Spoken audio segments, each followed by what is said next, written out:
Good afternoon. My name is Dan Brumberg. I am with the Department of Government at Georgetown University and the Democracy Studies program. I'm delighted to be here. My only regret is that I've been so busy taking care of our own sort of departmental things that I haven't had all the time I would have wished to listen to the very interesting exchanges which have taken place over the last 2 days. We have the important task of finishing up and sort of drawing the circle for you today.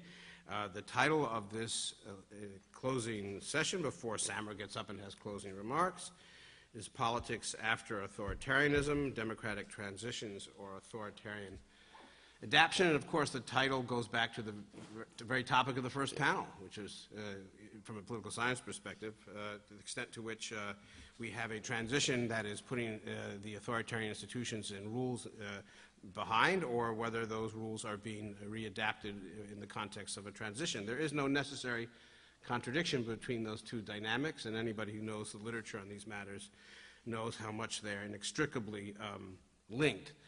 Having said that, how that sort of relationship works out is very much dependent on a lot of factors that have to do with the nature of the authoritarian legacy we're dealing with. And the interesting point in that regard about today's session is that in each of these cases, that of Tunisia, Libya, and Egypt, we're talking about very different kinds of authoritarian systems and institutions, and to the extent that those different systems, rules, and institutions have an impact on the nature of the transition and how much of those old ways and institutions and practices exist and survive and frame or do not frame the transition is an important question. And so we have really what we want to do in political science is have variation and look at different cases, and that's precisely what we're doing here today. So I think we have really a wonderful opportunity to re-engage an important question in this final session. And to help us do that, we have three wonderful speakers today. Chris Alexander from Davidson College, who will speak on Tunisia, Reflections on Politics in the Early Second Republic. Tam Huskin from the Department of Ethnology at the University of Beirut will talk about political culture and the revolution in the Syrian Asia of Libya. And Heba Raouf Ezzat will talk about Egypt, the Republic versus the State, Reflections on the Egyptian Revolution. So this is three absolutely fabulous cases and fabulous people to talk about them. So, Chris, I believe each of our speakers gets 17 minutes. So 17 and a half, if we want to stretch it a little bit. Yeah. So the clock is ticking. Well, thank you and good afternoon. It's a great pleasure to be here, and I want to start by thanking Samra and Osama and Marina for the kind invitation and for the wonderful hospitality you've shown. I think it's worth noting that two of the three presentations on this panel involve the use of the term reflections. Now, I can't speak for Heba, but I will say that for my part, that is my cue to you, that in talking about post-authoritarian politics, the nature of the phenomenon makes comments necessarily general, speculative, and maybe the slightest bit, and with great respect, editorial. But that, I think, is a fair preface to my own comments. Tunisia has enjoyed deserved praise for the progress that it has made toward democracy in the past year. And while I am guardedly optimistic about the country's future, it is not a consolidated democracy, and the challenges that it faces are serious. I think it's important to begin, though, by recognizing that several of the key factors behind Tunisia's success thus far are, in fact, direct products of Bourguiba's and Ben Ali's authoritarianism. For example, a very long suspicion of military power meant that the Tunisian army lacked perhaps the capacity, but certainly the sense of corporate interest lashed so clearly to the regime to give it incentives to interfere with the transition. Additionally, at critical points between January and early summer last year, the work of self-assured civil society organizations, organized as the Committee for the Safeguard of the Revolution, kept Tunisia's reform process moving forward and protected it from vestiges of the former regime. Most of the organizations that did this important work have deep roots in the Bourguiba and Ben Ali eras. Many of them owe their origins to the dictator's strategies for co-opting or dividing the opposition, but most of them had been working diligently for 2 to 5 years prior to the events of December 2010. Finally, I think it's important to say that Tunisia's transition thus far has benefited from an impressive degree of cooperation across partisan and ideological lines. So much has been said over the last year about the degree of suspicion and competition between Islamists and secularists. And while this is true, Tunisia would not have been able to develop a timetable for the first 18 to 24 months of the transition, to devise new electoral rules, to conduct a peaceful and credible first election, and to compose a coalition government without a substantial degree of pragmatic cooperation for the sake of advancing the transition. This ability to cooperate across philosophical differences is partly a product of the fact that key secular and Islamist leaders in Tunisia share very long histories of cooperation against authoritarian rule. But the results of Tunisia's October election demonstrate that this spirit of cooperation extends below the elite level. That Nahdha won a plurality in October surprised no one. Nahdha benefited from strongest name recognition and a general credibility for having borne the brunt of Ben Ali's repression. The party was well funded. It had a more extensive grassroots organization than any of its competitors. It offered the clearest Islamist option on the ballot, while the secular left was divided into several. It campaigned on a moderate platform that often made Nahdha sound more like a social conservative party than what we commonly think of when we think of an Islamist party. All of those factors allowed Nahdha to build a broad coalition that included religious voters, social conservatives, pro-democracy voters who believed that Nahdha had the greatest credibility on that issue, and identity voters who felt that Nahdha represented a true Tunisian identity in a way that Francophone secular elites did not. So if Nahdha's victory was not surprising, much more surprising was the very poor showing of those on the secular left who rejected the idea of joining in a coalition with Nahdha. If you had gone to Tunis last summer, you would have gotten a strong sense that Nahdha's principal competition came from a party called the Progressive Democratic Party, the PDP, and that was a party that campaigned explicitly on a rejection of the idea that it would ever join in a coalition with Nahdha. In October, the PDP received less than 4% of the vote.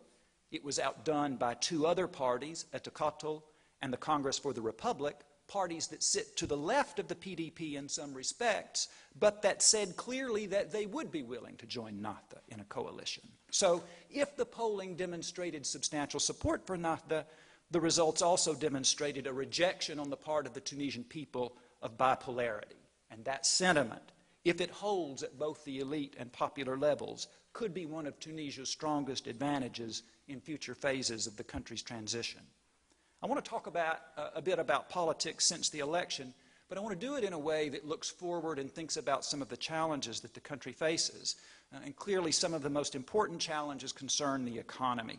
The historic events of 2011 took a heavy toll on an economy that was already deep in crisis. By some estimates, last year's revolution cost between $5 and $8 billion, or nearly 10% of the country's GDP. Economic growth last year was a negative 2%. Today, unemployment remains 20% in urban areas and as high as 60% in some outlying areas.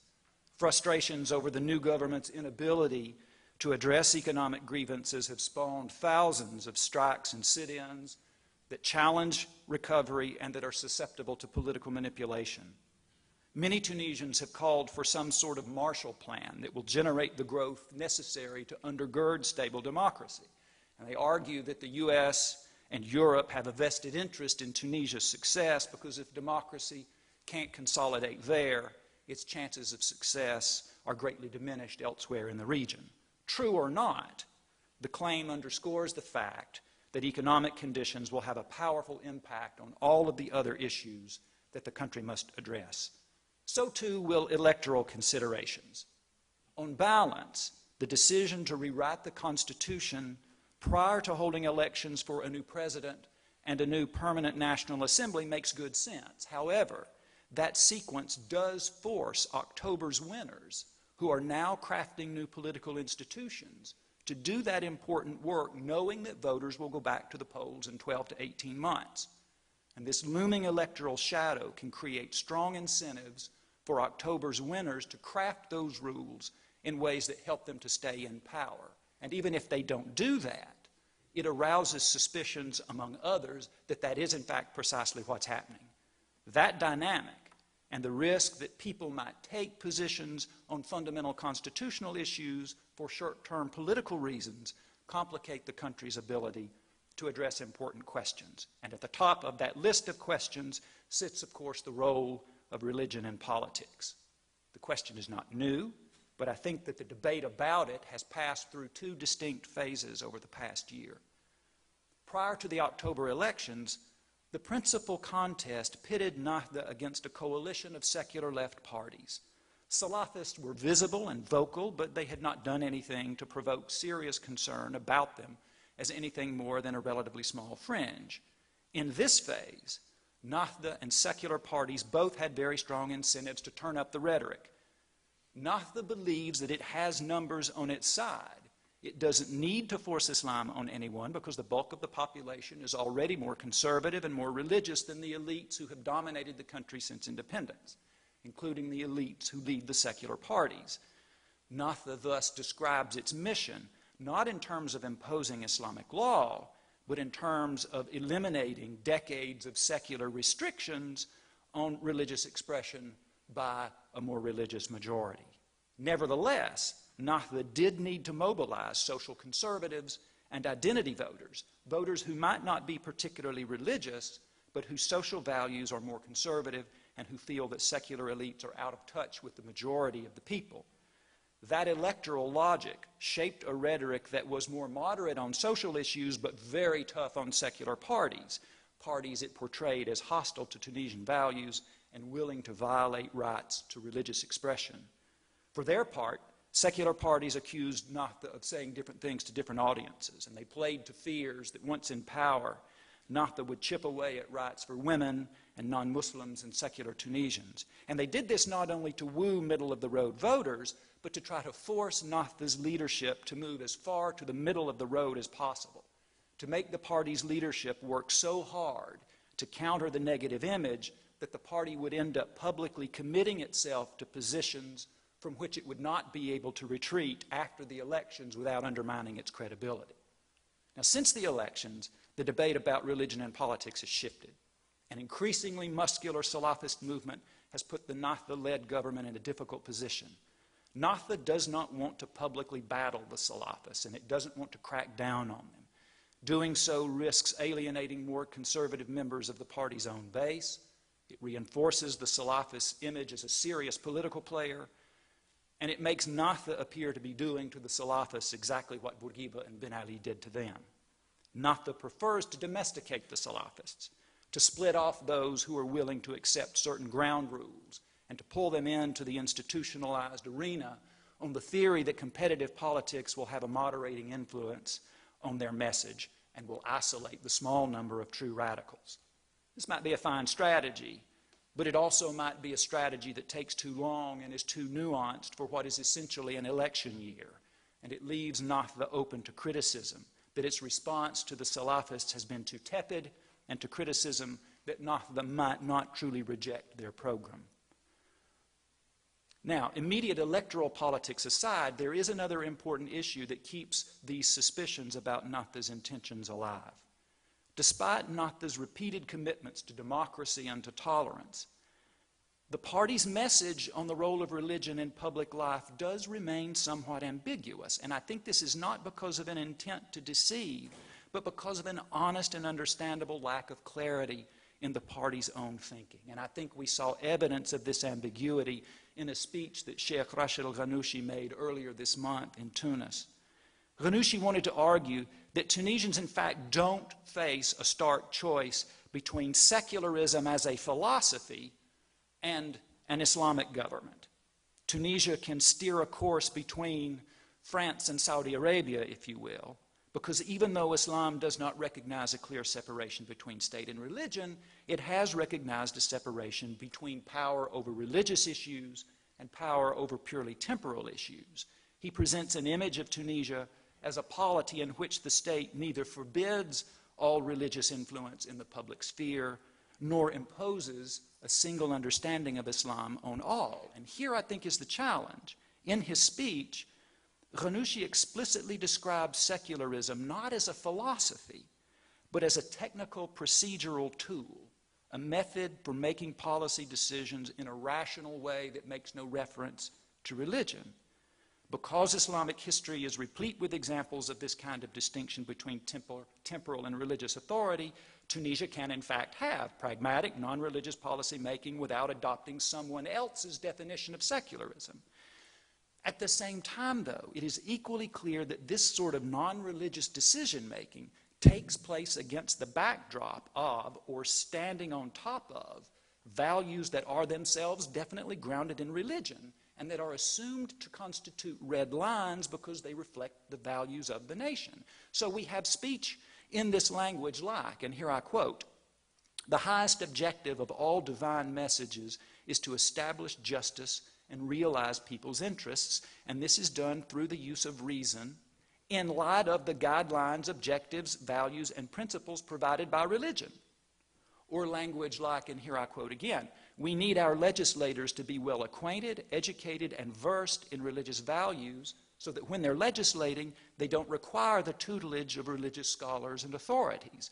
So the message here seems to be that since Tunisia is a very homogeneous place, where the vast majority of the population is a product of the same general cultural complex grounded in Islamic values, we don't need the state to enforce a single definition of Islamic values.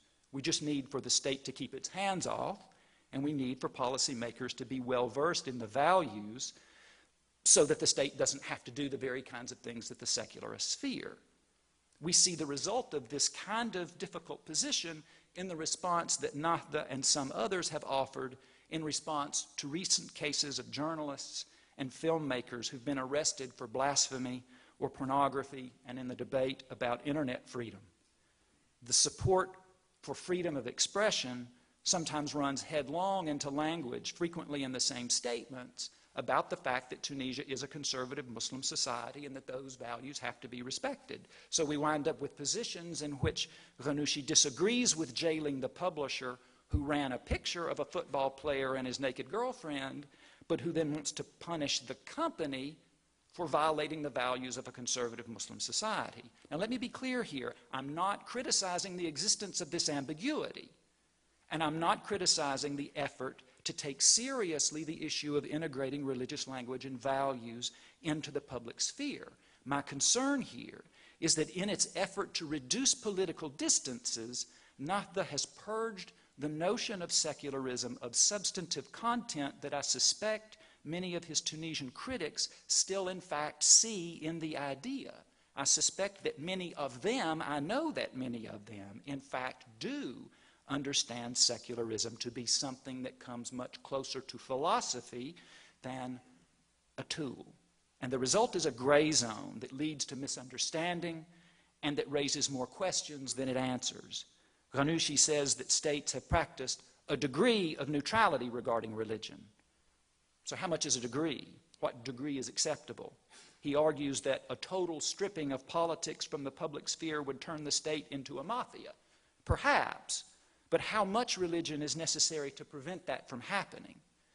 He emphasizes the importance of freeing Islam from the state so that individual Tunisians will be free to develop their own individual understandings of that tradition, but where does that leave those outside the fold of Islam? Now, the fact that Tunisia has reached a point where these kinds of really critical questions are front and center, and the fact that Tunisians are having these discussions with little violence is cause for celebration. Working out answers will require extended and healthy debate within Nahda and between Nahda and others. But I think that these debates are not particularly helped when participants in them vacate important terms of substantive content for the sake of minimizing differences of opinion. I think that makes the debate about the place of religion in public life more difficult than it needs to be, and it does need to be difficult in order for it to be fruitful. And this brings us to the last set of challenges that I want to discuss very briefly, and that's the challenge of building new political institutions. And I think three issues are especially important here. First, Nahda and its coalition partners must establish institutions that are effective. Decades of dictatorship have given many Tunisians a strong allergy to executive power, not the supports a parliamentary system that vests substantial power in a prime minister who is more directly accountable to the voters than a president might be. Making power accountable to the people is laudable, but it brings risks, especially in a country that faces serious social and economic challenges. Meeting these challenges will require a state that can make and execute difficult choices. And as the Constituent Assembly rewrites the Constitution, it must take care that its effort to create a firewall against authoritarian relapse does not deprive the country of effective government. The second challenge is to make the new political institutions durable. I noted earlier that Tunisia's transition has benefited from shared histories between peak leaders. These relationships helped them to craft temporary solutions to disputes over the division of powers in November and December. Now they have to resolve these issues definitively, constitutionally, and in ways that can sustain cooperation among future leaders of their parties and movements who may not share long-standing relationships and the reservoir of trust that comes with them. Finally, the current government must construct institutions that protect the rights of minorities rather than falling into the kind of majoritarian understanding of democracy that could be the very easy descendant of decades of language about the importance of national unity. Differences of opinion about the role of religion in political life and about any number of other issues will be enriching to Tunisia's democracy, particularly in a country like Tunisia, where an honest discussion of those issues has never before really been permitted. But those discussions will be much more fruitful if they're conducted against the backdrop of constitutional guarantees that prevent violations of rights that get justified, not with the language of Sharia, but with the language of majority rule. Thank you.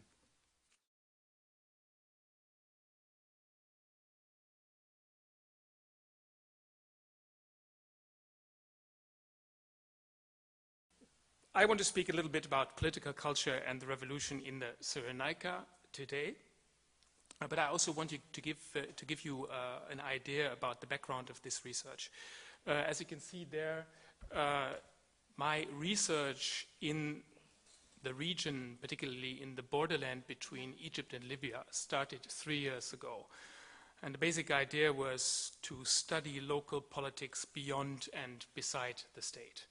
And in my understanding, although I know that you apply as political scientists a differentiated perspective, but nevertheless for an anthropologist, you are quite state-centered. And the state is not necessarily the best friend of a social anthropologist. So in my way, dealing with tribal politics in this borderland, I did not apply any kind of deficiency paradigm, or like the cronies, or the shadow rule, or forms of governance that are like somehow in the shadow, or like opposed to the state. Instead, I was putting an emphasis on the creativity and the vitality of local non-state forms of politics, not in opposition to the state, but in a certain relation with the state. Then the revolution happened, and I was in the borderland in the very days, and so me and some of my Bedouin friends and partners in this research project didn't hesitate to go over to Tobruk, which was fairly easy because you could just cross over the border, and some of the militia and revolutionary youth welcomed us and accompanied us to Tobruk. And then I spent there 1 month, went back to Germany, went back to Libya, back to Germany, and again, so all in all, it was like 3.5 months of research last year. So the issue now is more political culture, and in my understanding, this comprises discourses and practices.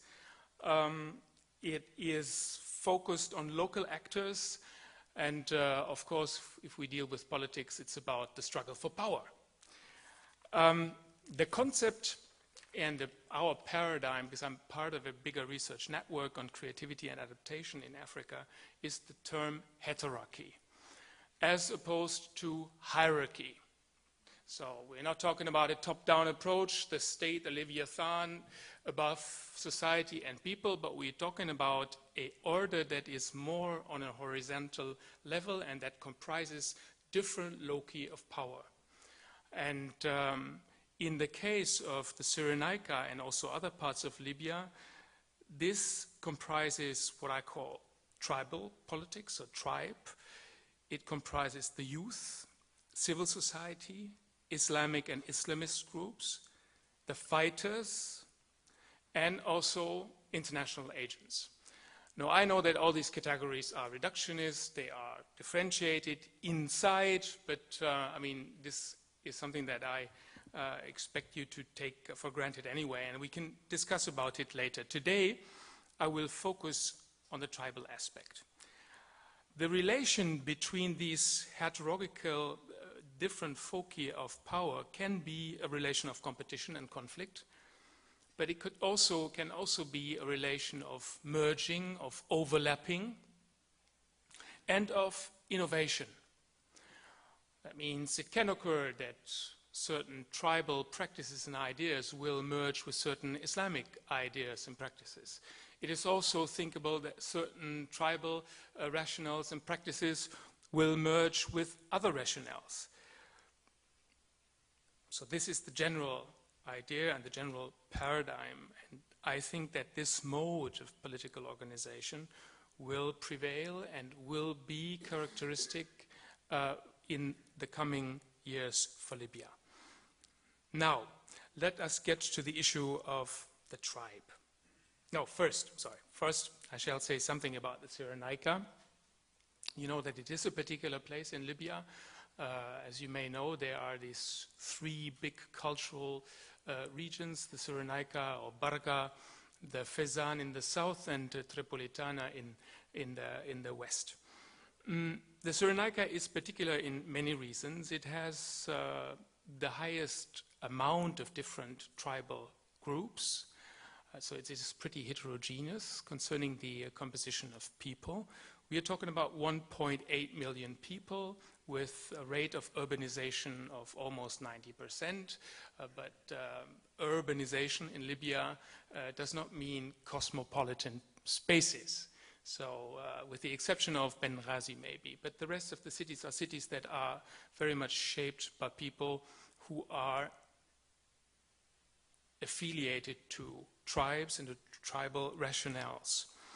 The Cyrenaica has been historically distinct. You may have heard about the Sanusiya, this merging of a religious order and tribal confederation that literally established rule over a big territory and resisted several colonial powers. You may also have heard that the Cyrenaica was the stronghold of the Libyan resistance against Italian colonial rule. Just to give you this figure of an entire population of roughly around 1.8 or 2 million Libyans in the time of the Italian colonial rule, around 300,000 people lost their lives, killed by the Italians in a comprehensive concentration camp system. And because the resistance in the Cyrenaica was so fierce, organized by Omar al-Mukhtar, you may know the movie with Anthony Quinn. Not bad, the movie, not totally, it's pretty precise. Omar al-Mukhtar is from a little Murabitin tribe, but nevertheless he became this great guerrilla fighter against the Italians. So that is a certain historical legacy that doesn't explain everything. And I'm also not one of these scholars who support that there will be the great divide in the future between the Fezzan, Tripolitana, and Cyrenaica, but it gives you a certain idea about particularities. Also in the era of Gaddafi, the Cyrenaica has been notorious for like the unreliable East to him, because a great deal of resistance against him was organized in the Cyrenaica, particularly by Islamist groups from Darna and Al-Baida. So, just this as the background. The people I deal with belong to the confederation of the Awlad Ali tribes. You will find 2 million of them in Egypt, and on the Libyan side of the border around the city of Tobruk, we are roughly talking about 100,000 people. So this is my basic locality, but I also deal with the tribe of the Obaidat. Many of the prominent, or some of the prominent representatives of the Transitional Council belong to this tribe. Fatah Yunus, who was the military leader and got killed last year in June, belongs to this tribe. And I also deal with the tribe of the Misrati in Benghazi, a tribe that nobody would know because the Misrati were just founded 20 years ago. But people from Misrata who came to Benghazi for the reason, for jobs, and then started to organize themselves according a tribal pattern. So if you go to Misrata and ask someone or anyone about, do you know the Misrati? They would certainly answer you, no, Misrati, there's no Misrati tribe in Misrata. So you see, tribal organization is nothing archaic. It is something in the making. I mean, we're talking about a recent phenomenon of just 20 years. It is the central cultural, social, political, and also economical resource for the people in the making of identity and belonging, but also in the organization of political practice. And it is based on agnatic kinship, segmentation. It has a set of concrete values such as honor, solidarity. And I'm saying this because in the debate about tribes in social anthropology, particularly if we look at sub-Saharan Africa, this is a term that you shouldn't use. Because in sub-Saharan Africa, of course, the tribe is a colonial invention, it's a construction, and we have to deconstruct it. So I'm not saying that a tribe in North Africa and Libya is not a construction. You know, of course, everything like social organization, identity making is always a construction, but it is also a social fact that you can discover and experience yourself on the ground.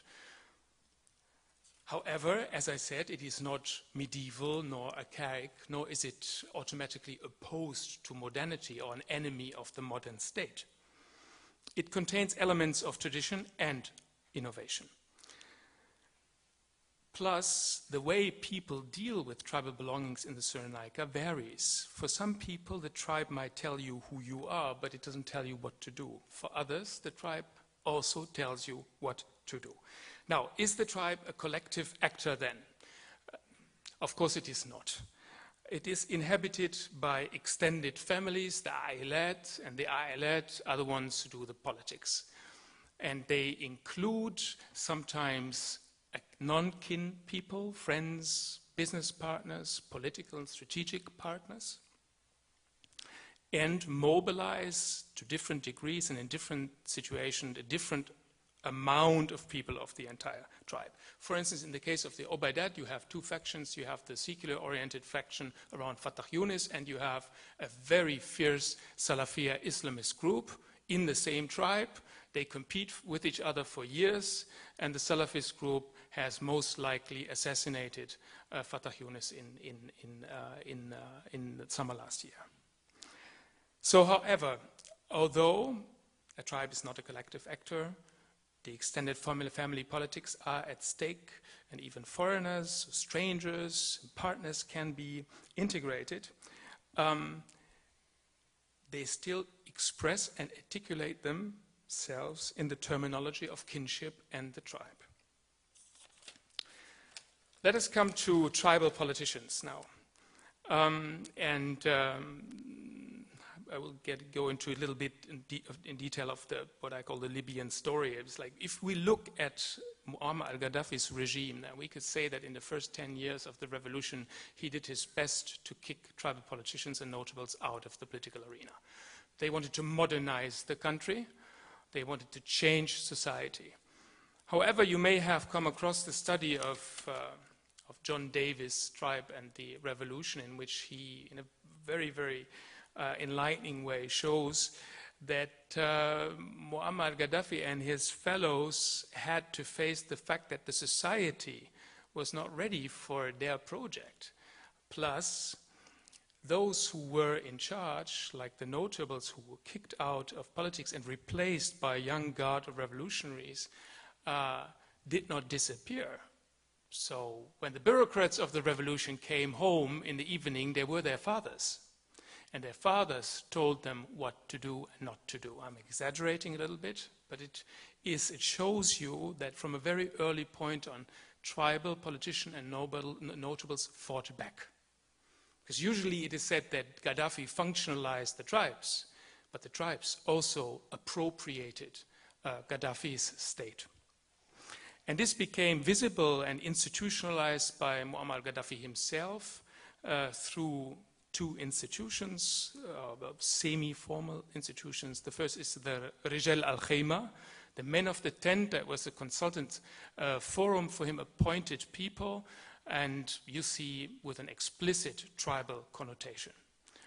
And in the late 80s and the beginning of the 90s, the Majalis, I'm sorry, it was my Egyptian Arabic, al-Hukuma, which is like the councils of the respected social leaders, both on local, regional, and national levels, that also institutionalized the influence of the tribe. Again, not a one-way power street of co-optation, it is both. So the tribal politicians, even in Muammar Gaddafi's regime, became gatekeepers between the state, Muammar and his family and his tribe, and the regional and local population. So a classical intermediate position of power and rule. And this is not only because of the weakness of the state or its incompetency, this is because of the local agency and competence in politics. So let us look now at these tribal politicians and the revolution. And by the way, here you can see like different forms of being tribal, a bit more traditional. You can also be a bank director. Here you see two tribal politicians. One is the head of the Transitional Council in Tobruk. The other is a tribal politician from Egypt. Again, it's like we're also talking about a cross-border perspective. I mean, the tribes live on both sides of the border. They cooperate with each other politically, economically. However, the tribal politicians were not protagonists of the revolution. To the contrary, these were other people, much more the revolutionary youth, certain factions out of civil urban society. But however, they re-emerged almost like 3 weeks after the first events of the revolution. Why? Because they are skilled as producers of order. Or to use like an American terminology, they know how to get things done. And others do not know how to get things done. And this is a very important asset also for their legitimacy, because legitimacy can derive out of notions of ethics and norms and values. They can also rely on a broad common sense on tribal culture, but they also rely on their practical abilities and the things they are able to deliver. They do this with a quite polyvalent repertoire. We had this term today already in one of the panels. That means it's like they are not only rooted in tribal tradition, they also have experience in bureaucratic rule. Some of them are lawyers or engineers, and they merge these techniques, sometimes create something new, sometimes just jump from one rationale to the other. They have two institutions at stake, and these institutions are provided by the tribal tradition. The first is the Bedouin customary law, Orf. You may know that we are, in the case of Cyrenaica, talking about a situation of legal pluralism, where this customary law, already in the era of Gaddafi, but more particularly in the last year, provided conflict resolution in the Cyrenaica, and it did it quite successfully. The other institution is the Marbois, or the politics of the Marbois. I'll show you a Marbois here. Here you can see like what I was talking about, polyvalent repertoires. This is more the classical perspective of the tent, but you also have assemblies, local governmental, state-like institutions in which these tribal politicians can also act. And now we see here, you may see it. This is a very big Marbois with a big TV set. The Marbois is in the Bedouin or tribal house, a Libyan house, I should say, the room for the visitors and the men. And this is where political gatherings take place. And this is where politics are forged, not in the national, in the local NTCs anymore, but far more in this realm. And if we look at what is happening there and what is delivered there, then these are two things. Basically, as I said, conflict resolution and the assurance of a certain way of participation for the population. Now, this participation, of course, goes along kin or certain networks and association. And this is, on the one hand, its quality, because kinship is not necessarily corruption. It can also mean accountability. Because if someone is close to you, then you can trust him. And I mean, yesterday we learned a great deal about the unreliability of bureaucratic institutions, right? Who create this myth of being like Weberian, rational, bureaucratic style. And when we look inside of them, we find out that, well, there are also other powers and other rationales at stake. So, organizing participation along kinship doesn't necessarily mean that you end up in something like cronyiness.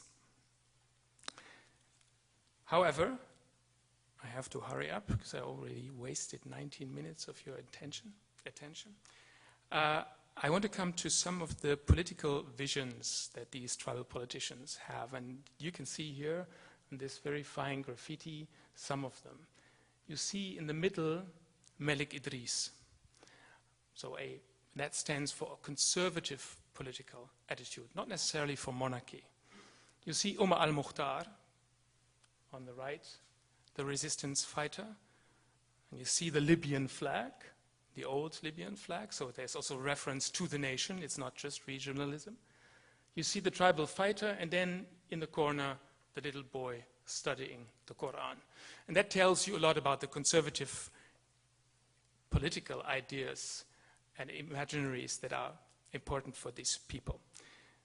So I will come to an end very soon. What has happened now in the last year? These tribal politicians have become dominant on local and regional arenas, in the local military councils and in the local branches of the NTC. They have, in fact, marginalized and systematically excluded other groups, particularly women. They have forged an alliance with Salafist Islamists, particularly in the East.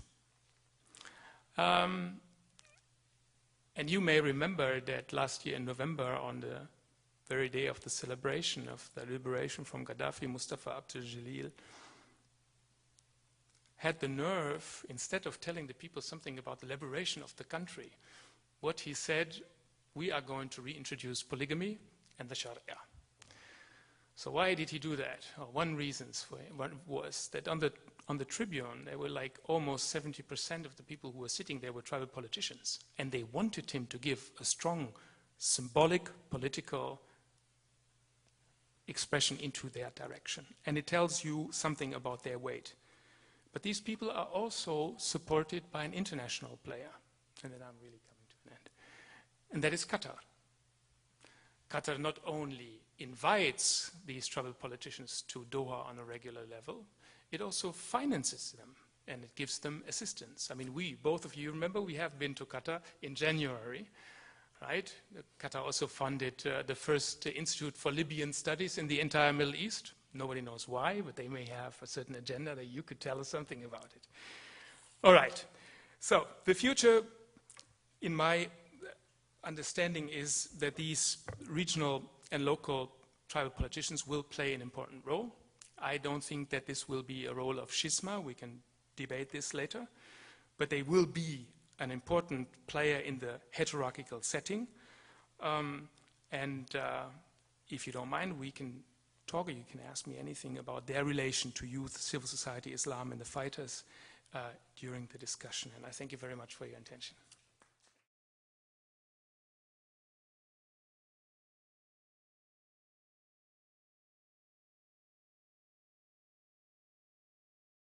I was about to laugh when Thomas said the state is not the best friend of social anthropologists. The state is not the best friend of anybody. It has no friends. So let me start by thanking the organizers, thanking Samer for inviting me, and thanking Marina. And reflecting with you again. As was mentioned, we only have to reflect because as was obvious actually in the different presentations, the revolution took everybody by surprise, even the revolutionaries themselves. And I heard actually two comments. One comment by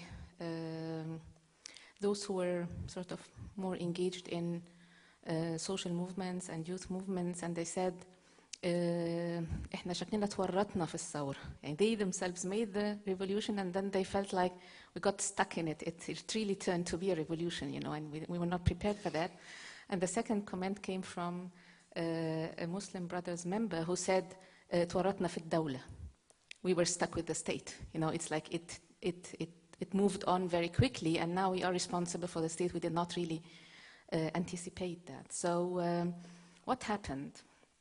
Let me say that I'm quite happy with this situation because at least it brought back to the political science community and to the social sciences community at large a bit of modesty. You know, we were so confident of ourselves and our ability to predict and to sort of analyze and to, as if we knew everything, and we were challenged by different situations.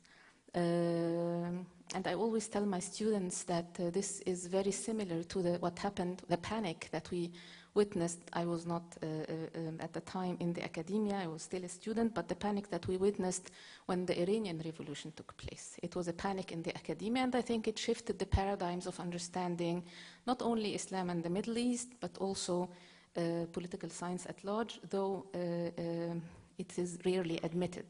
But I think that the whole debate about the relation between religion and the state, religion and politics, actually emerged from that moment when the expectation that an old man with a black turban would really bring something different to the Iranian scene and the Middle East was not at all expected.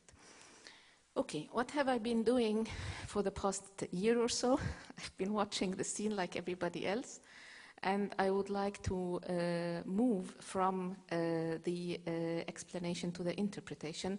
And I was reminded by a colleague who drove me from New York to the conference that Deltai said that we should move from, social sciences actually should move from explanation to interpretation, because interpretation is what gives meaning to what we see in front of us. I think that what we are witnessing is not only a transformation of the public sphere, and again a friend asked me about the title. He said, did you mean the public or the republic? I meant both, because the public is not only the public sphere that we have been talking about, but it's also about the republic, and I don't think that the revolution only brought democracy or a transformation towards what is a hope to be a democracy, but it also brought back the understanding of what do we mean by republic. And here I can also draw on the ideas of Aristotle when he said that if you're not an active citizen participating in the political process, then you are not a full citizen. This is something that actually, without reading Aristotle, the different revolutionaries realized and practiced. So my thesis, my assumption is that there is an inherent contradiction between the notion of the republic and the state in the Arab world, and that the revolutions were a manifestation of an attempt to bring back the republic, and the attempt by the state to suppress through different tools and mechanisms the shift towards a republic is ongoing. And if you take off the facade of the scene, the success of the Islamists and what the different details of the workers' movement that was in a very sophisticated way addressed by 2 papers and the different groups that are active on the Islamist level, etc. The sort of bare reality of politics is a tension between the notion of the republic and the notion of the state now in the Arab world.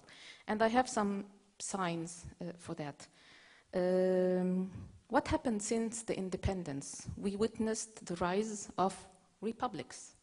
But those republics were basically run by one-party systems, totalitarian regimes, a discourse that alienated the masses from any understanding of them being the public that is supposed to have the power to represent in their own right as citizens the republic.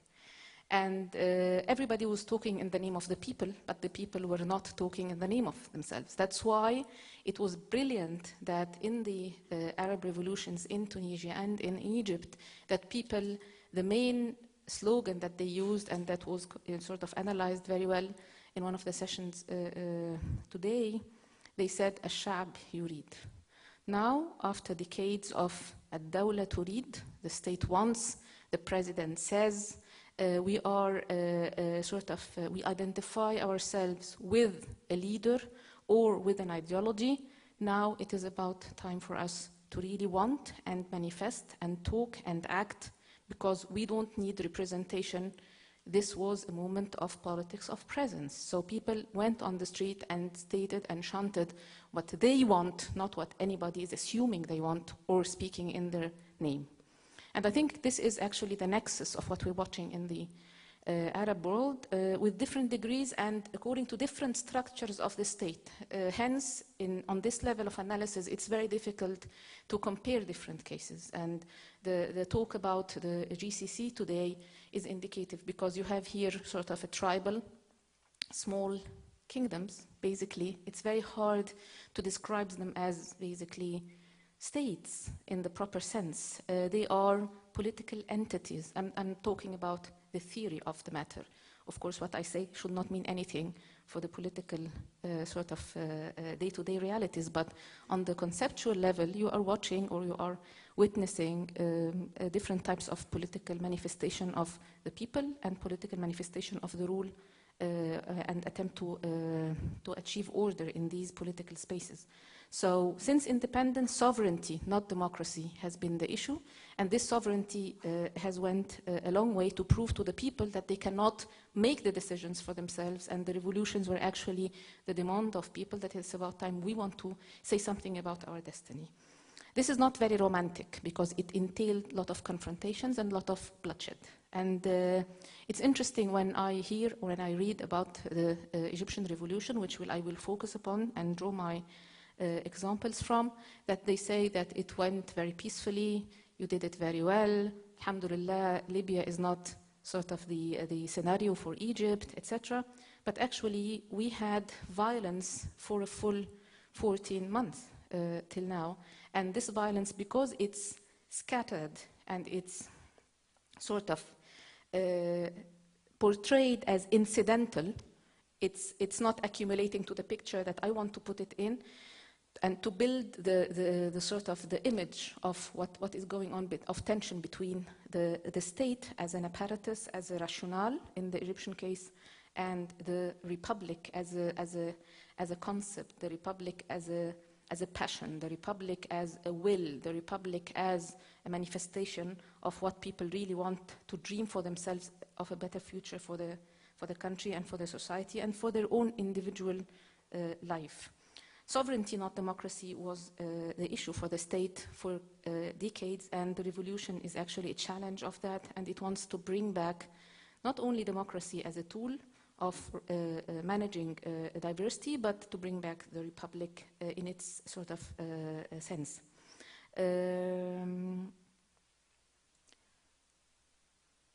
What happened since the revolution? People have been, as was mentioned yesterday in my comment, been trying to move beyond fear, beyond the importance or the non-importance of their life and make sense out of it. That's why the ability, the preparedness to sacrifice. So if this life is not good enough, I can also do without it completely in order to save the country. And we have examples of day-to-day narratives that show that, for example, a girl said that in a moment of clashes, someone in very humble clothes took her out the square in order for her to find a safe place and not get stuck in the confrontations, and told her, let us die for people like you who look like educated and wiladnas, you know, some sort of belonging to the middle class, can survive and take the country forward. So this sense of uselessness under authoritarianism turned into the very power that led people to actually sacrifice and go for the revolution. And it was about mere survival that they were accustomed to. And it also beyond structures, because the spontaneity and the way the different social movements acted apart from the structures, and beyond the organization in the very well-known sort of forms. And this sort of informality that I've been trying to sort out for a few years now. I have been focusing my work on informality, and I give different talks in the States and elsewhere on that, sort of the formlessness of the action, the ability to maneuver, the realization that the structure of the state is so strong so that there is no way that you can face it with big structures which actually failed to confront it, and you have to maneuver. And we always give this example of the ants and the elephant. And that's also what explains why elephants manage to sort out their differences, because they see themselves as somehow similar, even if they have their different interests, but they don't know how to deal with this informality. What happened? The army stepped in after the revolution, claiming that it is protecting the republic. So the wisdom that the revolution presented was actually, of course, unconsciously, because this is a pure theoretical approach, was realized by the army. The army metaphorically realized that it is facing a challenge to its dominance and monopoly of the speech or of the talk in the name of the republic after the fall of the system, after the fall of the political head of the system. And what we witnessed is a moment of let's wait and see. And if there is a potential that we can suppress this movement, then we will speak again in the name of the system clearly. But when it happened that different demonstrations and different confrontations took the whole country in all different governorates, it was clear that the ability to control was decreasing, and there had to be a way to sort of hijack this momentum. And hence, if you read the first few statements of the army, and it's interesting to make a sort of a concept analysis or conceptual analysis or discourse analysis of the army statements that started coming out till today, there is a change in the genre of the discourse. It's obvious that it's not written by one person, different people, and the ups and downs of dealing with the phenomena of the revolution, the ambiguity, the talk about the revolution as if it was a moment and it's not identified with those who are on the street anymore. The revolutionaries who were great, who sacrificed. But those who are on the street are different from the revolutionaries that were great and sacrificed. Where did they go? Did they evaporate, for example? These are the ones on the street. And the attempt to replace the real revolutionaries with thugs, for example. So that when they say these are not the revolutionaries, it's really true, because the thugs are not the revolutionaries, and the thugs were actually the agents of the state in managing its own affairs for a long time. And it created sort of a semi-mafia, supporting the regime. So what happened in my analysis is the following.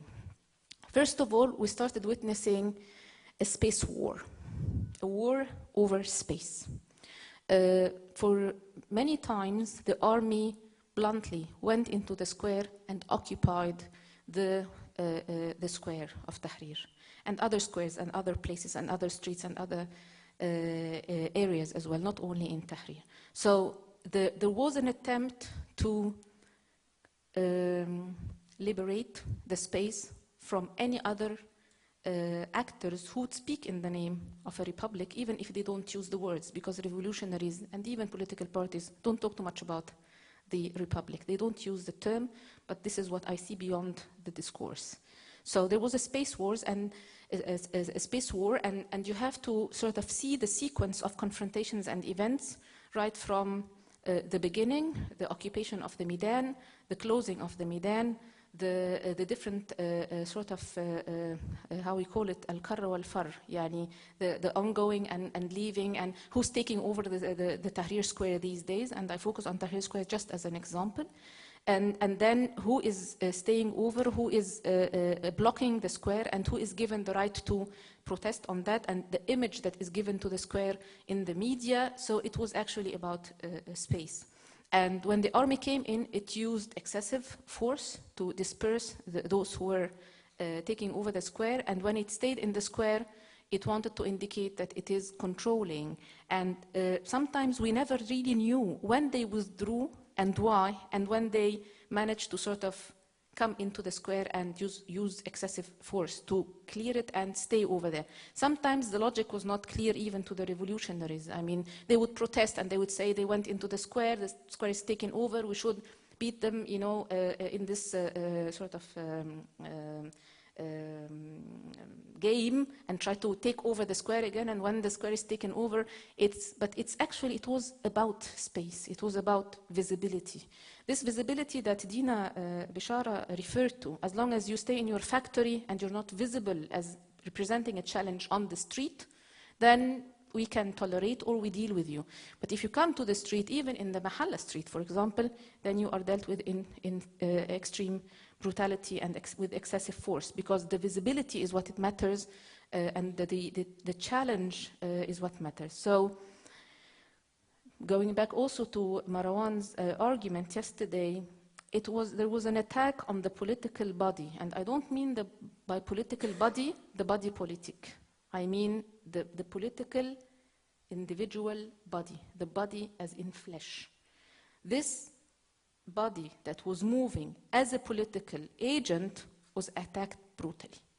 And the examples are many, and the sign and the message was very clear. Street children were beaten up, arrested, harassed, and sometimes they were victims of confrontations and clashes, especially in Muhammad Mahmoud I and Muhammad Mahmoud II, and in between the cabinet, the ministerial cabinet confrontations. The political body in terms of gender, the attack on women, the virginity tests, the blue bra case, and I'm not sort of manic about women's issues, but even if the body is a male body, it hurts me the same, you know. So female bodies don't have a specific value more than any human body for me. But it's interesting that if this is a culture that gives the female body some sort of a special position related to shame or whatever, regardless of the interpretations, then this is not a taboo for us. A child body is not a taboo. A young man's body is not a taboo. A woman's body is not a taboo. The bodies of the parents of martyrs, that in Balloon incident, when they gathered in Aguza area in order to ask for the rights and the rights of their children and the investigation and justice, they were beaten up, and again in Tahrir they were beaten up. So even what they represent, we would say they will never touch the parents and the families of the martyrs, because the symbolic dimension, they were attacked repeatedly, and nobody has what we call in the Arabic use in our Egyptian slang, hurma. Hurma is not women's body, as sometimes it's referred to in the Egyptian sort of slang. But hurma means haram, means something that is taboo. There are no taboos. The state kept sending these messages again and again, and the degree of violence increases when the degree of formlessness increases, because it makes them panic and it makes them feel like they have to be very brutal in facing it so that they can guarantee that they would control. And I think that the ultimate use of force came vis-a-vis the ultras, and this is understandable, because the ultras are the ultimate example of a very strong form, by the way. The ultras have a very strong structure, but which cannot be penetrated, which cannot be sort of sorted out. You cannot go into the structures of the ultras, but at the same time, they themselves are formless. I mean, they act within as a very strong closed structure, but they act in a way that is depending very much on this informal strategy of hit and run and moving in different spaces freely. And so the massacre of Port Said was a very clear example of, and even this will be faced with extreme brutality to the utmost. The second strategy was the use of religious institutions, because if this revolution brought back the religious parties, then there should be a way to discredit by introducing religious institutions like Al-Azhar, and I will not elaborate on that because there are so many examples. The security vacuum is meant to send a clear message that a revolution alone will not guarantee security for the people. This is what you will get from your revolution. Okay, so you'll not ever feel safe. So this Hobbesian message has been all the time sent, every single day. This vacuum sends this message, so it's a Sicherheit dilemma. You will not feel safe, you will not feel secure, and there will be all the time uncertainty, because these are the three meanings of the word in its original German meaning.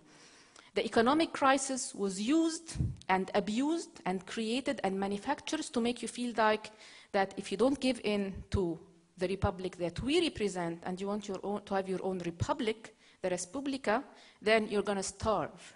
So we had the gas crisis for fuel repeatedly, and today we have another one. The kids on Twitter, the students, I mean, on Twitter, one of them wrote yesterday something that made me very much laugh. If anybody is having Umrah in Saudi Arabia, don't bring back Zamzam water, bring benzene please with you. هاتوا جركن بنزين معاكم مش عايزين مية زمزم. Okay, so it's very funny. Okay, I will stop in 2 minutes. Okay, the legal tactics. So all the time there has been this sense of, okay, you wanted to have democracy as a manifestation of a Republican, not American Republican, Republican in the political philosophy sense. Power, okay, there will always be the threat that the whole process since the revolution is unconstitutional. There is always that vacuum in any legal statement issued by even the military SCAF, so that at one point we can say that everybody is threatened by being accused that what the basis of his legal action, the legal basis of his action is unconstitutional, including the parliament, including the coming constitutional committee, including everything. The whole system is shaky, and there is no credibility for the justice system itself because no one has been charged for killing the martyrs, I mean killing the revolutionaries. Until today, Hosni Mubarak is still enjoying his life, you know. So if you're talking about a republic in terms of respect of law, there is no respect of law unless we decide that there is a respect of law, and the whole system is very shaky. Media is an example. Distortion of attention by different balloons. They say something, the SCAF says something, and then it changes it. And I will give the last example. It occurred on the 1st of October 1911. There was a document that was signed by different political parties with the SCAF. The SCAF committed that it will run the elections in January, and that the parliament, in due time, and that the parliament will start holding its session in January, that there should be security in the country and the different parties should actually help in that. At that time, there was the Salmi advisor of the Prime Minister document to state some principles for the constitution that would have guaranteed, in their own perspective, many revolutionaries thought this is imposing on the Constitutional Committee to come specific principles. So there was an attempt to sort of pass it through the document and say that the parties agree on sort of adhering to a constitutional document that will come out to state how the Constitutional Committee will be formed. And this was actually the only article that went out of the window because of the revolutionaries. That's why there was that brutal cabinet, ministerial cabinet attempt to disperse the revolutionaries and arrest many of them, and then Mohammed Mahmoud too. It's interesting, what struck me in my analysis, according to my thesis, according to my assumptions, is that all parties except one party, Demokrati al-Ijtima'i, that was said to have signed later. Dr. Abulwar left the meeting and then it was signed, they signed later. All parties basically signed. We had problems on the party levels lately because the attack that they suffered from made them say this is not committing, it's just a preliminary text, it's not obligatory to follow it, it's just a document, it's nothing. It's interesting, what struck me at the time and still strikes me, that everybody signed except the SCAF. There is no signature of the SCAF. The government, the state does not sign. You sign. You commit yourself to a commitment, to an article, to a document, but there was no signature of the mushir, of the head of the SCAF, of the person who is heading SCAF, and no signature of Sami Anan, his deputy, no signature of any army general. It was just the army signed to the state that we agree on that. It was very indicative for me. I will close by saying that I have different indicators and different cases, and through the 14 months I have been watching the state acting to go against the republic and the republic dream, and repeat again and again, sending messages through very much the use of excessive force and the fall of more and more victims and martyrs and people from the public, and the message is very clear. Well, I have nothing more to say. Thank you. Thanks for three excellent presentations. As I said at the outset, I think that what these presentations do for us is exemplify how these specific sorts of very different cases with very different histories of state building and political institutions really frame dynamics of change that have a very significant local flavor to them. There are themes that cut across, of course. But I think in drawing attention to this whole question of the presence or absence or nature of the state and how that frames these transitions, we are going back to a theme that was introduced in the first panel, and that revolved around this whole question of the extent to which studies of semi-authoritarianism, the reinvention of the authoritarian state, liberalized autocracy, whatever, have or have not been useful. And I think that it's a fool's errand to engage in the whole enterprise of prediction. I don't think that's a measure of the utility of this sort of work. But having said that, I do think that the utility of that kind of work, the proliferation of work on different forms of state, semi-authoritarianism, quasi-autocracy, and so on, pointed to the importance of understanding those dynamics for transitions, and whether those theories of semi-authoritarianism did or did not predict the future is irrelevant. What's important about that work is it really draws us back to understanding how the dynamics we've been talking today are framed by the relationship, not the nature of the state, but the relationship with the broader society, the state-society relationship. And in that sense, we have three very different cases of those sorts of relationships. And I know, Chris, you have to leave at 4, so I'm going to make some remarks and first draw attention to your paper, so to give you a few minutes to respond. The Tunisian case is an example of the near total collapse of the state. I say near because we know that very much what did not collapse was the security apparatus, and that has proven to be the hardest door to open in the case of Tunisia.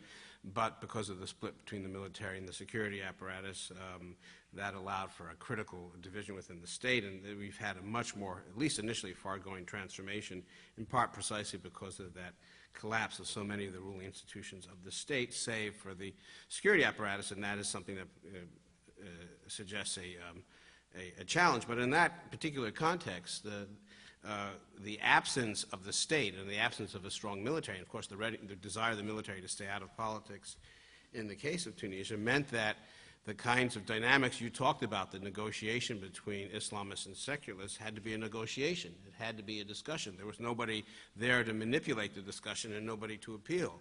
You didn't have, as you had in the case of the Egyptian state, the deep state and the role of the military. And in the case of, so the Egyptian case is one of which the state survives in so many ways and tries to manipulate, prevent, reappropriate, hijack, as Heva said, the revolution in its own name. And of course, initially in the case of Egypt, and we saw that for many months, you had almost all the players sort of trying to do a dance in and around the military, and each accusing the other side of butting up to the military, of manipulating the military the other way. Well, the military, of course, the game was always to manipulate both groups against the other, and we saw a lot of that in the Egyptian case. And whether we're seeing a transition beyond that sort of manipulative game in which the fractures within the Egyptian opposition are going to be healed, and in part the Islamist secular divide, which is still very much there, will be overcome, is a question I think we have to ask. And of course, in the case of Libya, a country that I really don't know at all, what is striking is precisely the point that Tom made. He didn't start talking about the state. He talked about the society and the tribal organizations, none of which are ancient, but are very much a modern social construct, but are social facts. And precisely because they are social facts, they are living, breathing institutions, and they matter. And this is very much, I couldn't help but thinking, Tom, in your presentation about Migdal's book about weak states and strong societies, because this is very much a very different image of a dynamic that is very much in which the society is somehow trying to respond to a collapsed state, which was never in any sense a very strong state, I would say. So these are three very different sort of stories, and they've had different outcomes, and certainly the nature and fate of the state-society relationship has structured the way in which the democratic forces and the opposition forces have been able to both address the state, but more importantly, because I think this is critical, address one another, because we do know, if political science tells us one thing, it is that for successful transitions to take place, oppositions have to unite around a common vision of some sort of agenda and some sort of long-term strategic vision of where they want to go. In the absence of that, a successful effort to bring down a regime may not lead to a transition at all. It may lead to civil war, for example, or internal conflict. So I think those are all important questions. So, Chris, the question I have for you in light of everything I've said so far is we saw the first phase was the happy phase, when everybody said, well, you know, Ghanouchi and the Ennahda party was saying the right thing, doing the right thing. The critical sort of divide between the secularists and the Islamists seemed to be negotiated. There was a real series of sort of pact-making adventures. We can date them and look at them and analyze them, and formal agreements between both sides about the modalities of transition, and suddenly the entrance of the Salafists, but not only internally but externally, the visits of Egyptian Salafists and the way that has, without trying to pick on Egypt in any sense of the word, the way that has sort of stirred up the pot has really, in some sense, compelled the Ennahda party to introduce policies that 6 months ago it probably didn't envision introducing, including this whole issue of Sharia and the Constitution. So what are the possibilities there for healing this rift? What are the structures, and who are the leaders, and how, does Marzouki make any difference in this regard? Because if, all the people who I know who work in Tunisia, and mutual friends who were so optimistic a few months ago, have become very sullen, and they're very worried about where things are going. So can we return to some sort of dialogue between these two groups? Will the Ennahda party and the president and the Troika demonstrate the capacity to once again demonstrate a degree of unity to push forward, or will this thing fragment? So that's the question I have for you. And I think, Tom, in terms of your paper on Libya, I think that you were getting at many of the issues that we would normally think about in terms of in terms of everything you said about the role of tribes, their nature, and their relationship to the state, and how does this sort of figure? Is there a future for rebuilding a more unified state in the context of a democratic transition, or will these sort of tribal forces, even if they're represented across the economic and social spectrum, will they simply pull the state apart, as there is an effort to push the democracy agenda for it. And you said a lot about the evolution of the state and the role of the military and its efforts to exploit and manipulate and use violence and co-opt the message of the revolutionaries. But we are now at a point where, of course, this whole question about the relationship between the Ikhwan Muslimin, their political party, and the secular forces and the liberal forces is a central question. I'd love to hear your sort of thoughts about whether, in fact, this breach, this divide, which has always been there, which was instrumentalized by the military, is going to be addressed again in the particular case of Egypt. So those are my three questions, and we have about half an hour for discussion as well. But I think I'm going to let you, Chris, start off because you will have to be going very soon in any case. Yes, sir. Well, thanks. Great questions, and I think your question really summarizes some of the most pressing challenges. I do remain optimistic that the answer to your key question is, can political actors in Tunisia return to some atmosphere that feels more like pre-October? I really do think that the answer to that can be yes.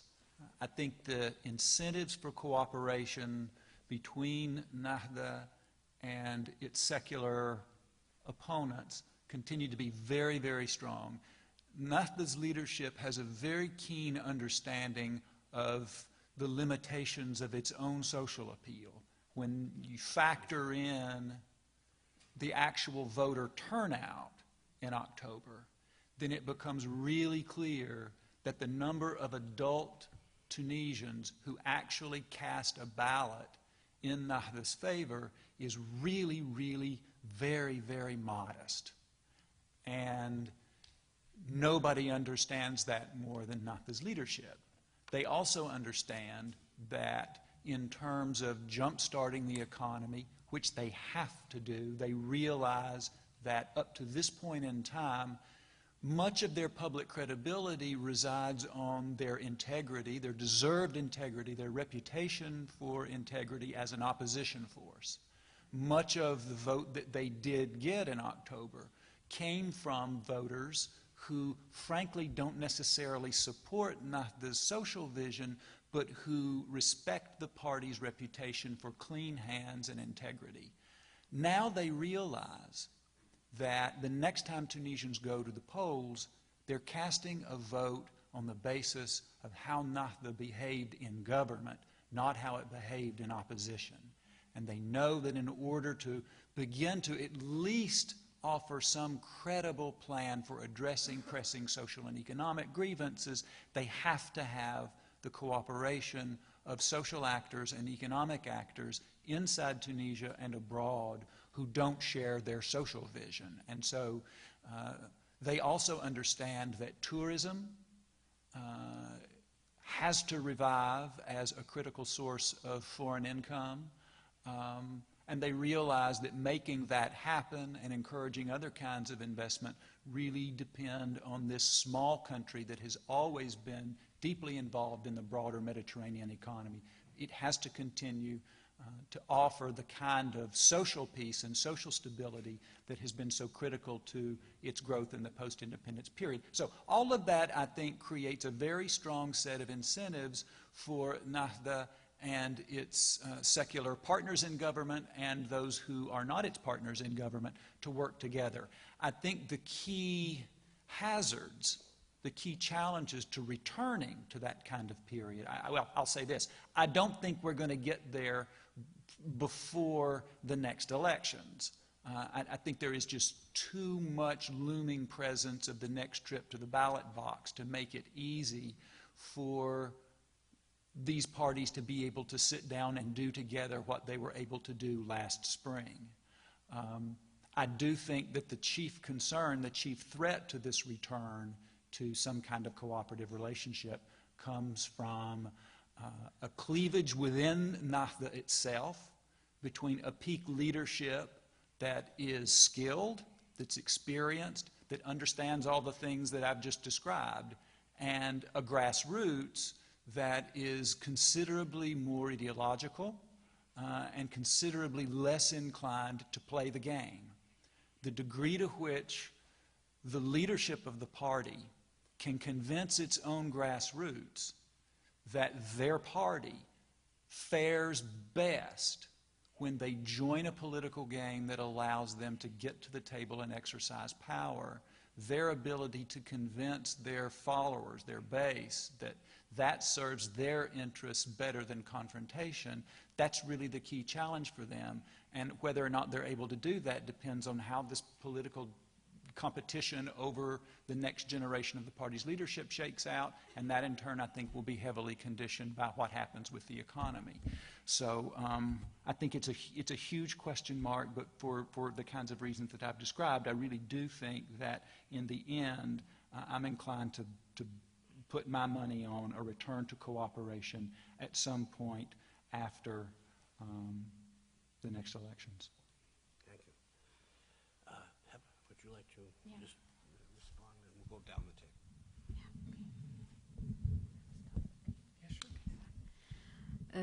بسم الله الرحمن الرحيم. Okay, I'm always struck when the question is about liberal forces and Islamists, because I think that if you have to choose between two forces, then there would be much more interest for me to look at the Islamic forces and socialists.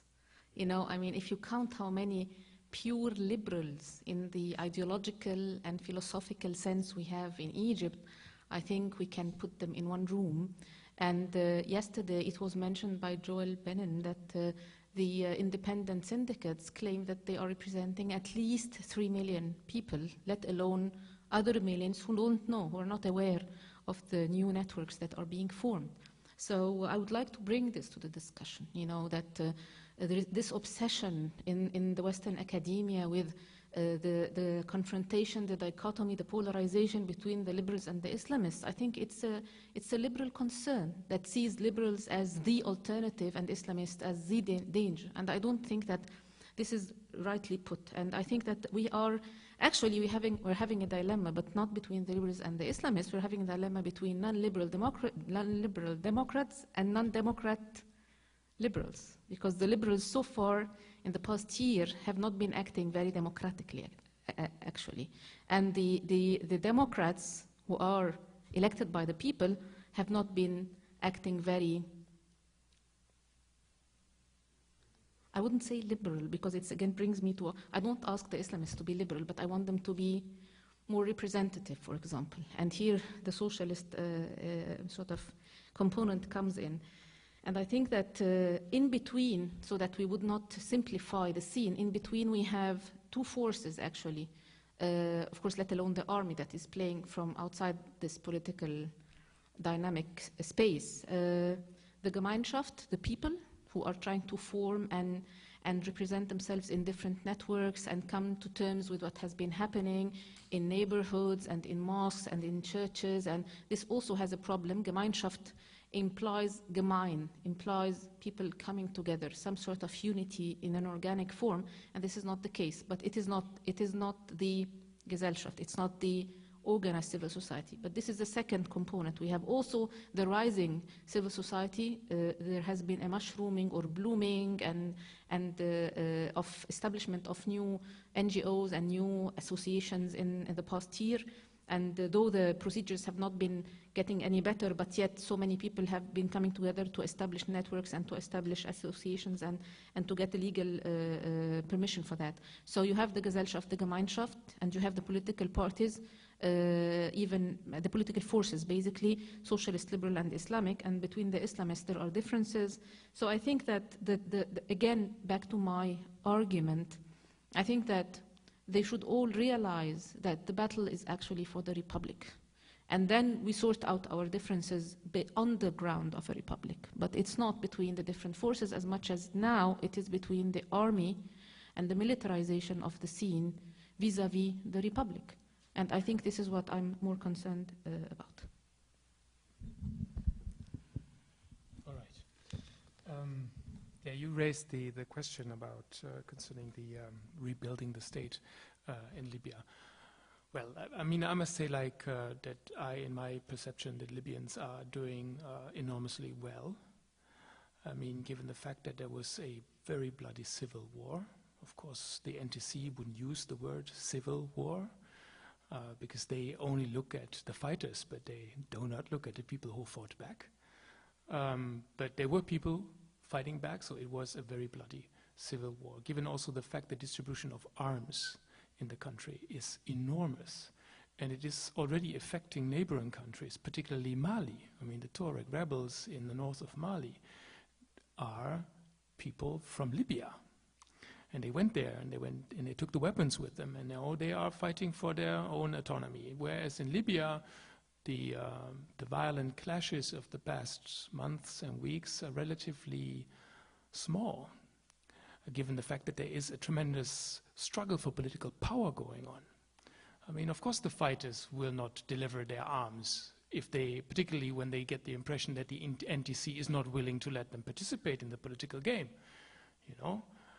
And of course you have entrepreneurs of violence at stake who made careers now in the course of the fighting, but nevertheless these people do not act like warlords in other parts of the world. And I'm pretty, optimistic that it won't happen, because if we talk about the tribal politicians or tribal groups, as I said, they are not against the state. They want a particular relation to the state, and they know that there has to be a central state that delivers particular services that these people cannot deliver.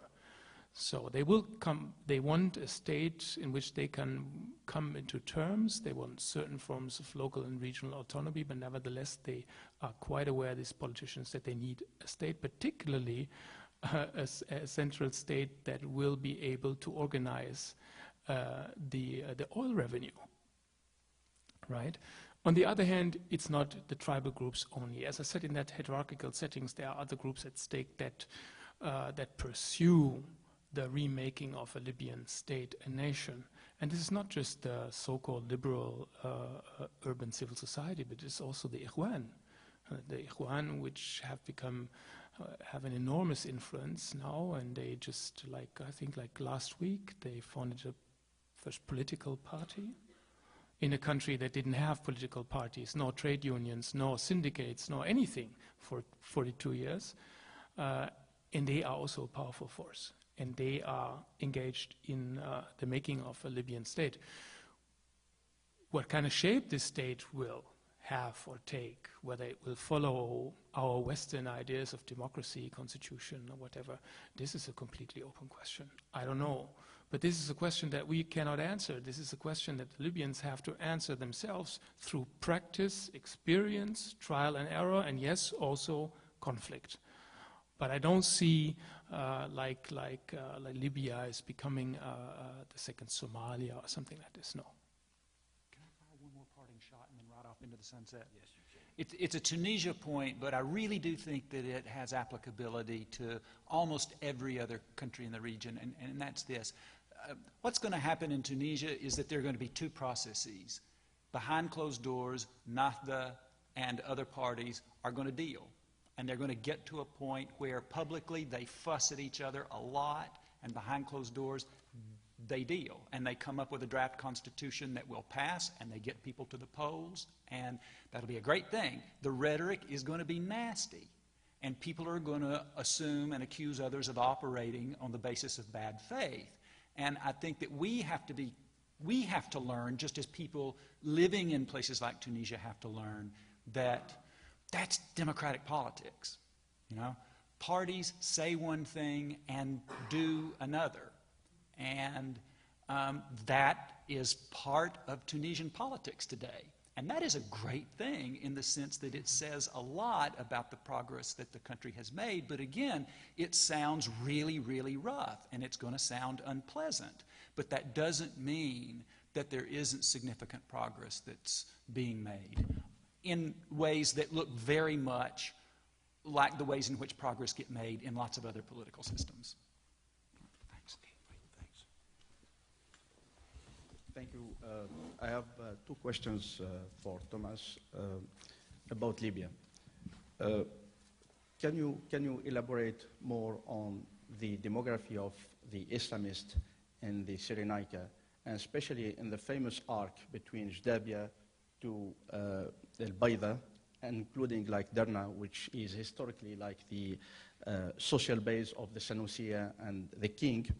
My second question is, to what extent like the tribal organization were either united or divided against Gaddafi? You talked about Al-Abidat. Let me give you an example. Abdel Adi al-Abidi, the last minister of Foreign Affairs of Colonel Gaddafi, defended like Gaddafi until the last minute. And he never had been like criticized, neither condemned by Al-Abidat or by the NTC. Could you like explain this? Thank you. Thank you for your question. But concerning the Islamists, I mean, the Islamists from Al-Baida or Darna, the people I deal with, are enrooted in the Islamist resistance movement against Gaddafi of the late 80s and early 90s. They were hunted down mercilessly by Gaddafi and particularly by Fatah Yunus, who was the Minister for Interior at the time. But some of these people survived. Some of them went to Egypt and lived there among their fellow tribesmen of the Awlad Ali. They were actually the first people of the Al-Fath Mosque in Marsa Matruh, the first people who organized supplies of food, medication, long before any kind of international organization came, like months before anyone showed up. So, I mean, there is this legacy that you already mentioned. It is for me difficult to do research with them because these groups are quite radical. They are also willing to use force and violence, and the way they respond to a foreigner is not always friendly. I can rely on that some of these people are from my tribe, so they cannot do any harm to me, but it is very, very difficult. So they rely on this kind of legacy. They have this network to Egypt. They are funded, of course, by certain groups, and in Saudi they receive regular training there. So they are part of another globalization, a globalization of Islamic radicalism that becomes visible on this local level over there. But this is also far, that's what I can tell you right now. I mean, what is happening is that there is now an intersection similar to what we are experiencing in Yemen between certain tribal factions and the Salafiyah. Not between the tribal factions and the Ikhwan, because the Ikhwan are perceived with a wary eye by tribal politicians in Libya. Okay, so far so good, I hope. Concerning tribal solidarity, I mean, the Ubaidat are a very particular case, because the Ubaidat had many leading men in Gaddafi's regime. And then there is another extended family that was in the Islamist resistance against Gaddafi. And these two extended families are, until today, in a very, very tense relationship to each other. And so one of the reasons why certain people, like also Fatah Yunus, who definitely committed bloody crimes, was never asked to justify himself, was because he was protected by a certain part of the Ubaidat. And then he was obviously killed and assassinated and also severely tortured by another faction of the Ubaidat. You see, so like even within a tribe, a lot of things can go on. On the other hand, concerning the East, also because they were so successful in liberating the country or the Cyrenaica from Gaddafi's troops, there was a big solidarity among the tribes and also a skillfully forged alliance. This may be contested in the future, we'll see. Yes, please. My question to Dr. Heba, your notion of informal politics and formal politics was very interesting, and I would like to take it more to the presidential election. The structured political parties we have, Al-Wafd, Al-Wasat, and Freedom and Justice, none of them name any presidential candidate, while the strong names in the race so far, Amr Moussa, Dr. Abu al-Futuh, Abu al-Awa, and Hazem Abu Ismail, none of them is depending on any structure of political party. So why the strong candidates are informal in this case, and why the big structural political party stayed away from naming a candidate on their behalf? Okay, let me disagree with the description. I don't think that, I know that there is an argument that these are independent, informal sort of candidates, and I see that the word informal is not applicable in this case. And I want, because informality includes sort of a horizontal level, you know, that there is something that is formal and there is something that below it that is informal. We could have described that, used the description for the political process in Egypt before the revolution. I'm talking about formlessness, not informality, because it brings me back to the dichotomy between the formal and the informal. And after the revolution, there is no informality in that sense, because everything is now legal, so the dimension of legality in informality is not there.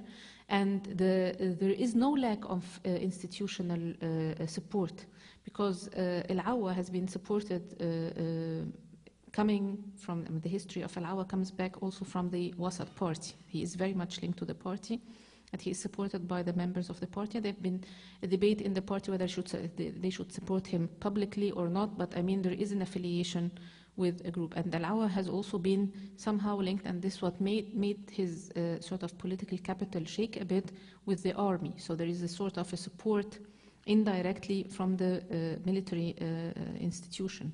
In the case of Hazem Salah Abu Ismail, you know very well that Hazem has been Ikhwan, though he said that he has not been officially an Ikhwan, but he has been nominated by the Ikhwan repeatedly as a candidate for the parliament, and some of the support comes from there. And when he started, he actually addressed the different Salafi groups directly. So he has been depending. He's not representing them officially, and we can't then say it's informal, but we can say that nobody in that scene is acting outside different structures.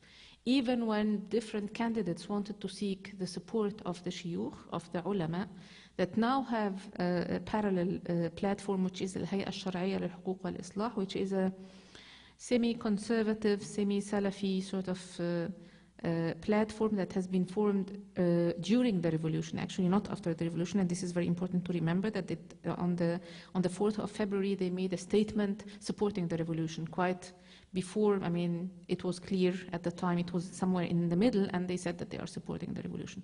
The candidates went to Al-Hay'a Al-Shar'iyya one after the other to seek the support of the ulama, like Muhammad Abdul Maqsood and the other groups, and of course Al-Jama'ah Salafiyya. So they are not working basically on the masses at large, just simply like that. They have been seeking the support, and especially in the case of Hazem Salah Abu Ismail, he has been trying to sort of find the support from both blocs, the Salafis and the Ikhwan, and eventually he has also been seeking the support of the Salafi members of the parliament, and there has been a sort of a debate within the Noor party regarding those who wanted to publicly support him, and the party that declared that it will not support yet a specific name.